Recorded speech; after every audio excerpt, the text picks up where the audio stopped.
2 national tabloids and 1 broadsheet led with front-page splashes on the murder trial of Suresh Hussain, and all the rest of the British morning papers had coverage inside. It wasn't the trial itself that was the focus of their interest, but the remarks in the witness box made by Detective Superintendent Roy Grace, who at 8:30 in the morning found himself on the carpet in front of his boss, Alison Vosper, feeling as if the clock had been wound back 3 decades and he was back at school, trembling in front of his head mistress. One of Grace's colleagues had nicknamed her Number 27, and it had stuck. Number 27 was a sweet and sour dish on the local Chinese takeaway menu. Conversely, when ordering the dish, it was always referred to as an Alison Vosper. That's exactly what she was, sweet and sour. In her early 40s, with wispy blonde hair cut conservatively short and framing a hard but attractive face, Assistant Chief Constable Alison Vosper was very definitely sour this morning. Even the powerful floral scent she was wearing had an acrid tinge.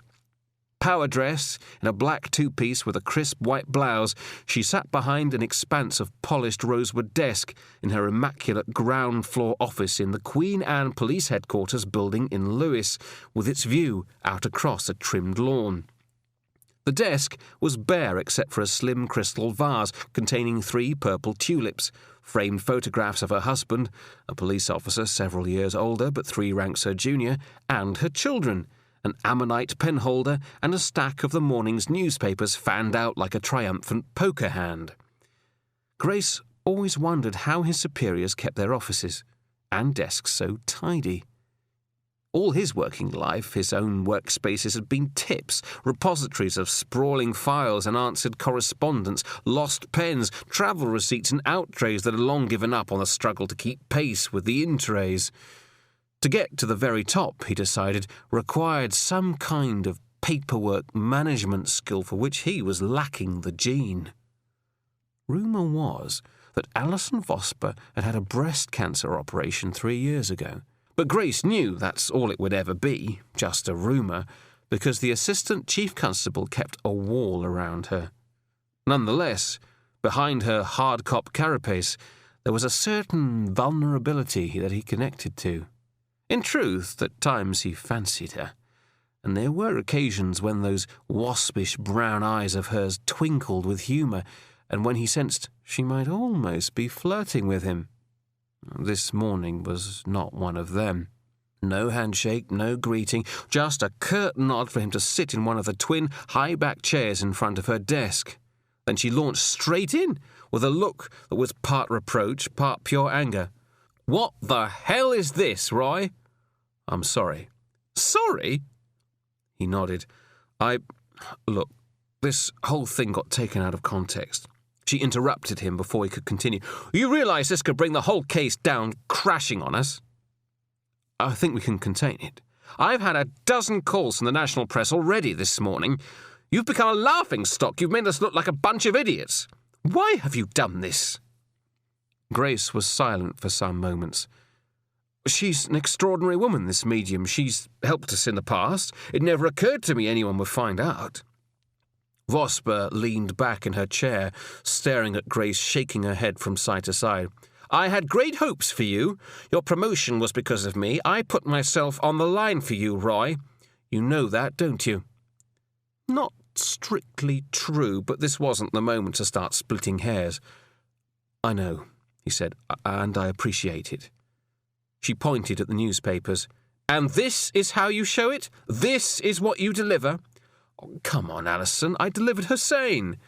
And now you've given his defence counsel a crack big enough to drive a coach and horses through." No," he said, rising to this.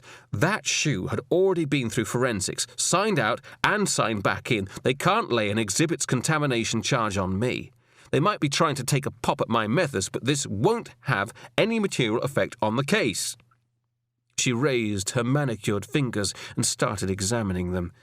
Roy could see the tips were black from newsprint ink. Her scent seemed to be getting stronger, as if she were an animal excreting venom. "You're a senior officer. It's your case. If you let them discredit you, it could have a big effect on the outcome. Why the hell did you do it?" We have a murder trial, and we don't have a body. We know Hussein had Raymond Cohen murdered, right?" She nodded. The evidence Grace had amassed was impressive and persuasive, but with no body there's always a weak link. He shrugged. "We've had results in the past from mediums. Every police force in the nation's used them at one time or another. Leslie Whittle, right?" Leslie Whittle was a celebrated case. Back in 1975, the 17-year-old heiress had been kidnapped and vanished into thin air.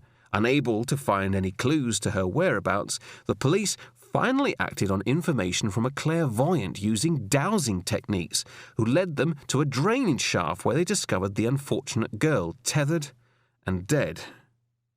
"Leslie Whittle wasn't exactly a triumph of police work, Roy." "There have been others since," he countered. She stared at him in silence. Then dimples appeared in her cheeks, as if she might be softening, but her voice remained cold and stern. "You could write the number of successes we've had with clairvoyance on a postage stamp." "That isn't true, and you know it." "Roy, what I know is that you are an intelligent man. I know that you've studied the paranormal and that you believe. I've seen the books in your office, and I respect any police officer who can think out of the box. But we have a duty to the community. Whatever goes on behind our closed doors is one thing. The image we present to the public is another." "The public believe, Alison. There was a survey taken in 1925 of the number of scientists who believed in God.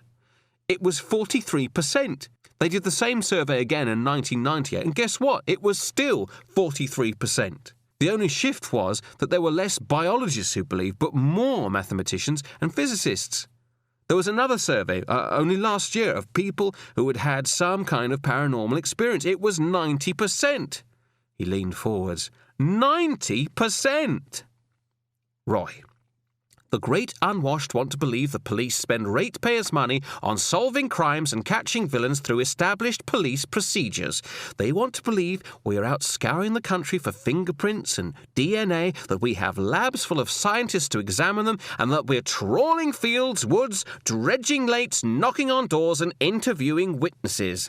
They don't want to think that we're talking to Madame Arcata on the end of Brighton Pier, are staring into crystal balls, or are shifting upturned tumblers around rows of letters on a bloody Ouija board. They don't want to think that we're spending our time trying to summon up the dead. They don't want to believe their police officers are standing on the ramparts of castles like Hamlet talking to his father's ghost.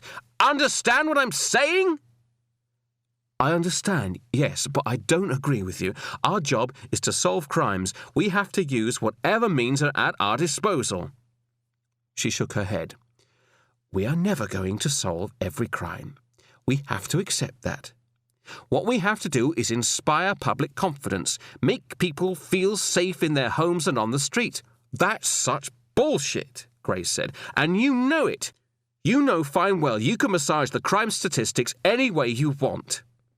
No sooner had he said it than he regretted his words. She gave him a thin, wintry smile. "Get the government to give us another £100 million a year and we can eradicate crime in Sussex. In the absence of that, all we can do is spread our resources as thinly and as far as they will go." "Mediums are cheap," Grace said. "Not when they damage our credibility." She looked down at the papers. "When they jeopardize a court case, they become more than we can afford. Do you hear me?" Loudly, if not clearly. He couldn't help it. The insolence just came out. She was irritating him. Something chauvinistic inside him that he couldn't help made it harder for him to accept a dressing down from a woman than from a man. "Let me spell it out. You're lucky to still have a job this morning. He's so angry, he's threatening to take you out of the public arena forever and have you chained to a desk for the rest of your career. Is that what you want?" "No." "Then get back to being a police officer, not a flake."